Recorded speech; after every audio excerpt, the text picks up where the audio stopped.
ಚಕ್ಕರ್ welcome to my channel. ಹಳೆ ಕಾಲದ recipe ಉಗುರತ್ತ ಸೌತೆ ಬೀಜ ಅಂತಾರಲ್ರಿ, ಆ ಟೈಪ್ ಮಾಡಿ ತೋರ್ಸಾಕ್ತೀನಿ. ಇದು ಒಂದು ಬಟ್ಲ ಚಿರೋಟಿ ರವೆ ಐತಿ, ಒಂದು ಚಿಟಿಗೆ ಉಪ್ಪು ಹಾಕಿ ಗಟ್ಟೆಂಗೆ ಸ್ವಲ್ಪ ನೀರು ಹಾಕಿ ಗಟ್ಟಿ ನಾದಿಟ್ಕೋಬೇಕು ರೀ. ನೋಡಿರಿ, ಈ ಥರ ಹದ ಮಾಡಿ ಒಂದೆರಡು ತಾಸು ಇದನ್ನು ಒಂದು ಅರಿವಿ ಮುಚ್ಚೆ ಇಡ್ಬೇಕು ರೀ. ಒಂದೆರಡು ತಾಸು ಆದಮೇಲೆ ಚಲೋ ನೆಂದಿರ್ತೈತೆ ರೀ ಹಿಟ್ಟು.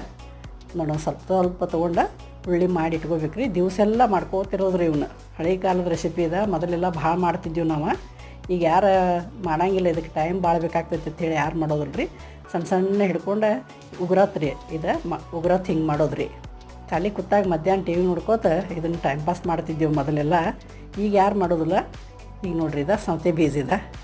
ಇದನ್ನು ಬೇಸಿಗೆ ಒಳಗೆ 1 ಕಿಲೋ 2 ಕಿಲೋ ಮಾಡಿ ಇಟ್ಕೊಂಡ್ಬಿಟ್ರೆ ಯಾವಾಗ ಬೇಕು ಅವಾಗ ಪಾಯಸ, ಬೆಲ್ಲ ಅಥವಾ ಸಕ್ಕರೆ ಹಾಕಿ ಪಾಯಸ ಮಾಡ್ಕೊಂಡು ಉಂಡ್ರೆ ಭಾರಿ ಟೇಸ್ಟ್ ಆಗ್ತೈತಿ. ನೀವು ಈ ಥರ ಮಾಡಿ ನೋಡಿರಿ, ಉಗುರತ್ತ ಸೌತೆ ಬೀಜ. Thank you for watching.